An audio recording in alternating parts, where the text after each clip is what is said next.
দাঁড়ান স্যার, আয়ুষ্মান বাবু। আয়ুষ্মানকে বাঁচাতে সরাসরি পুরুষোত্তমকে চ্যালেঞ্জ করলো অষ্টমী। অষ্টমীতে আসছে ধামাকা পর্ব।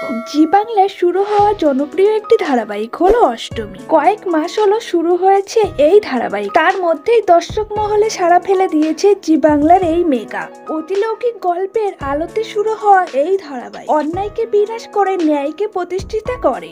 ধারাবাহিকের কেন্দ্রীয় চরিত্রে নজর কেড়েছে অভিনেত্রী ঋতব্যতা দে। ধারাবাহিকে দেখা যাবে আয়ুষ্মানকে বাঁচাতে পুরুষোত্তম ঠাকুরকে চ্যালেঞ্জ করেছে অষ্টমী। অষ্টমী অন্যায়ের বিরুদ্ধে বরাবর যে রুখে দাঁড়িয়েছে। বৌরানীর গ্রামে দীর্ঘদিন চলছে অন্যায়। পুরুষোত্তম ঠাকুর ভক্তির আলোকে সবাইকে বেঁধে রেখেছে। সংস্কারের সত্যটা খুঁজে পাচ্ছেন না কেউ। গ্রামের মানুষদের ভক্তিকে কাজে লাগিয়ে নিজের প্রতিপত্তি প্রতিষ্ঠিত করেছেন তিনি। গড়ে তুলেছেন রাজত্ব। নবগ্রামে কেউ পুরুষোত্তম ঠাকুরের বিরুদ্ধে যেতে ভয় পায়, কারণ তার একটা কথা, এদিক ওদিক হলেও জীবনে নেমে আসে ঘোর বিপদ। তবে নবগ্রামে শিক্ষিত অষ্টমী সংস্কারের ধার ধারে না। যেটা সত্য সেই সত্যের পক্ষে কথা বলে সে। অতিভক্তির নাম করে লোক ঠকান এমন প্রথার তীব্র বিরুদ্ধচারণ করেন অষ্টমী। আর সেখানেই হয়েছে সমস্যা। পুরুষোত্তম ঠাকুরের কাটা হয়ে দাঁড়িয়েছে সত্যবাদী নায়িকা। নায়ক আয়ুষ্মান তার পক্ষ দাঁড়িয়েছে। ঘরশত্রু বিভীষণ আখ্যা পেয়েছেন আয়ুষ্মান। নবগ্রাম বৌরানীর পুজোর জন্য বিশেষ ধূপের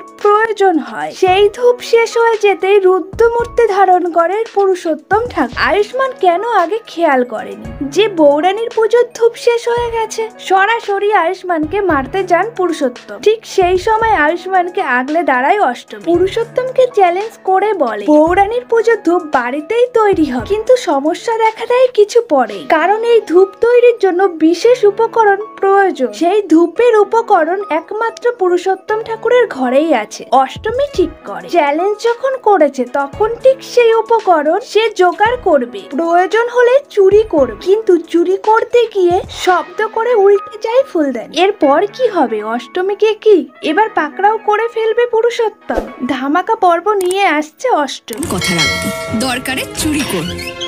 ভিডিওটি ভালো লাগলে অবশ্যই লাইক, কমেন্ট, শেয়ার করবেন। ডেইলি নিত্য নতুন ভিডিও পেতে ছায়াছবির জগৎ চ্যানেলটিকে সাবস্ক্রাইব করতে ভুলবেন না।